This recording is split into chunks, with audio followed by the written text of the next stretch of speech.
When you're going through hell and everything is going against you, the easiest thing in the world to do is to start thinking negative. It's easy to go through life holding on to things that are weighing us down. Guilt, resentment, doubt, worry. The problem is when we allow these things in, they're taking up space for the good things that should be there. Imagine your life is like a container. You were created to be filled with joy, peace, confidence, creativity. But if you allow worry in, it pushes out the peace.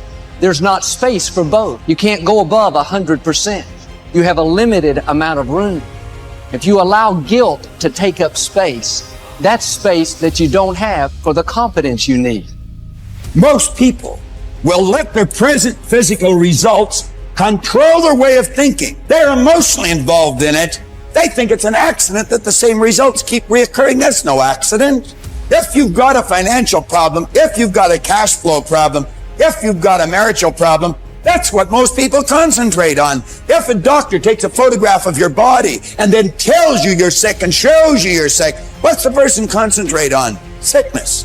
What's the photograph prove? The photograph proves that the person has been concentrating on something wrong to move their body into that vibration. What should they do? They should ask for help. Where does it come from? There's only one source, and they see perfect health, or they see prosperity. But the cynics don't believe this. It's a strange thing. The cynics don't get results either. Quit letting your present results control your thinking. Don't let life change your name. Don't let it change your name. Don't you be nasty just because they're nasty. Don't you be hateful just because they're hateful. Don't you be vengeful just because they're vengeful. Don't lose yourself in your situation.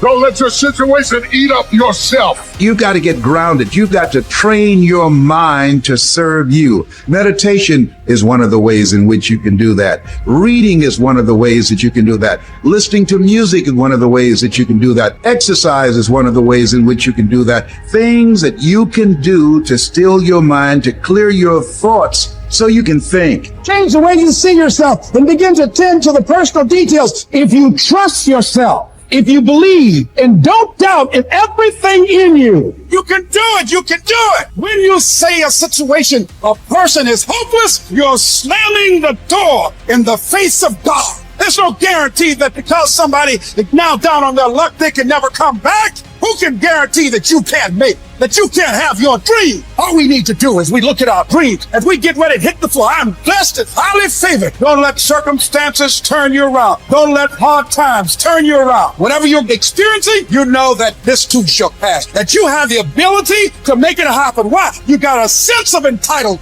I deserve this, and whatever I have to do, I'm willing to step up and to face life and grab it in a collar and say, give it up, because it's mine. People think there is something called as negative thought and positive thought. They want to remove the negative thoughts and have only positive thoughts. For such people, I would ask them to just experiment for 10, 15 seconds. Let them forcefully remove one thought from their mind. For example, next 10 seconds, just don't think of a monkey. Try not to think of a monkey. For next 10 seconds, you will see you will be full of monkeys. So what I'm saying is, this is the nature of your mind, because in this mind, all the three pedals are throttle. There is no brake, there is no clutch. Whatever you touch, it will only go faster. In this kind of mind, people have been taught from moral teachers and religious teachers, do not think about bad things. Well, since then, it's been a full-time job. So there is no way you can handle the mind like this. This doesn't need any great enlightenment. If you spend 2 minutes with your eyes closed, you will realize you cannot do anything forcefully with this mind. So, I want to remove negative thoughts. Do not ever go in this direction, because what you want to remove will become your quality. Always you will be on it. So, what should I do? The thing is this, without understanding the fundamental mechanism of this mind, because our mind, human mind, is the most sophisticated computer on the planet. Even all the supercomputers have come out of this. When this is the case, is it not important that we understand the mechanics of how it functions? One simplistic aspect of how it functions is There are no subtractions and divisions in our mind. There is only addition and multiplication. If you try to do something with it, it will say one more. If you try hard, it will multiply into many more. In this mind, you don't try to identify what is positive, what is negative, and try to remove it. First of all, one needs to understand this mind of yours. This body of yours is supposed to serve you. The life that you are is important. Body and mind are vehicles that must serve us. If you sit in a vehicle, it must go where you want to go. If it goes to its own destination, what is the point of such a vehicle? It's just a nuisance.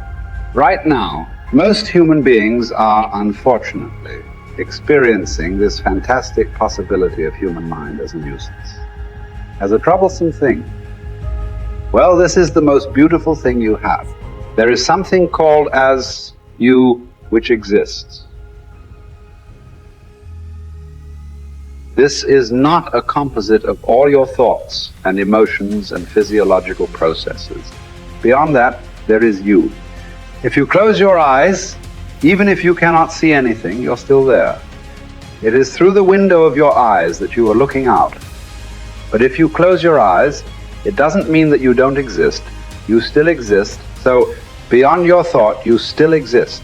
Beyond your emotion, you still exist. So that you, the life that you are, this has to come into your experience. Why is it that you're not allowing that to come into your experience, which is the most significant aspect of who you are? Who you are right now, the most significant aspect is you and me are alive right now. This is it. What I'm thinking, what you're thinking is not the important thing. We are alive right now. That is the important thing. So it is important that you focus on this fundamental sense of aliveness within you. And then you will see there is a natural distance between you and your thought process. Once there is a distance between your psychological process and your physiological process, this is the end of suffering. Because there are only two kinds of suffering that human beings go through: physical suffering and mental suffering. Once you create a little space between you and your mind, between you and your body, this is the end of suffering. This is something every human being has to experience and know, otherwise thinking, I will just remove negative thoughts and I will have positive thought. All the best, it's not going to work. 100% it's not going to work, because nobody can remove it. They can avoid it for some time. So when negative thoughts come, you say whatever you want, but this is just avoiding, it's not gone. The moment you stop that, it will pop back with great force. Otherwise, it will come back in your dreams. So it's very important, first of all, you need to understand your anger, your resentment, your fear, your anxieties, the negativity that you generate. Generally resentment, anger, it is always directed towards somebody. But we need to understand this is poisons that we are drinking and expecting somebody else to die. Fortunately, life doesn't work like that. If I drink poison, I die. If I drink poison, you don't die. So we need to understand this.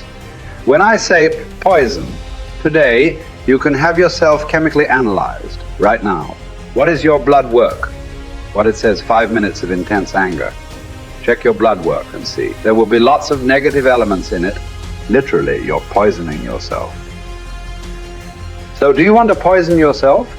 Definitely not. Now the very question is coming from certain helplessness. What shall I do? Don't do anything. Just sit back and just concern yourself with something which is the life process. Maybe your heartbeat, maybe your breath, maybe just the sensation of being alive. Depending upon how sensitive or how perceptive you are, accordingly, find something. It could be a sensation in the body, it could be breath, it could be heartbeat, it could be anything, something which indicates life to you.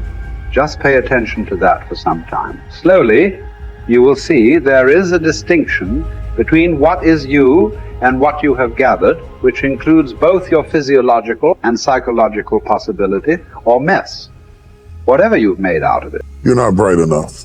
You waited too late. You should have started younger. Those are the kind of voices that we all live with. For me, our ministry was growing. We lived in a nicest house we'd ever had, driving a nice car, living from paycheck to paycheck, but making it. Every night, I lay down at night, I hear the voices. Those voices are the kind of voices that stop you from buying into your own life. stop you from enjoying the good times and believing that they will last. The anxiety and the pressure and the strength that it took to get from where you were to where you are doesn't go away, so you don't really believe it's yours. You're driving it, but you don't really believe it's yours. And you're scared to relax and really rest in whatever it is or whoever it is. And the enemy always has some sort of tool or memory or situation that he uses to terrify you, even though the good times are here. And the dream is there, the blessing is there, and the goodness is there. But there's always this haunting, nagging defiance that says, don't you relax. You're not worth it. You don't deserve it. And it's not going to last. Resting in what God has done is often more difficult than receiving what God has done. To rest in it, to believe that it will last. To believe that you will last, that love will last, that life will last, that good times will come, that things will be better. It's difficult because of the voices. And you are what you eat, and the voices are the food that feeds your faith or fear. You see those voices that say what you can't do, what you can't have, what you can't be, what's not going to last, what's not going to work, is how the enemy pulverizes the promises of God in your life. And it takes word to combat word. That's why when Jesus was in the wilderness and Satan was throwing word at him, he was throwing word back.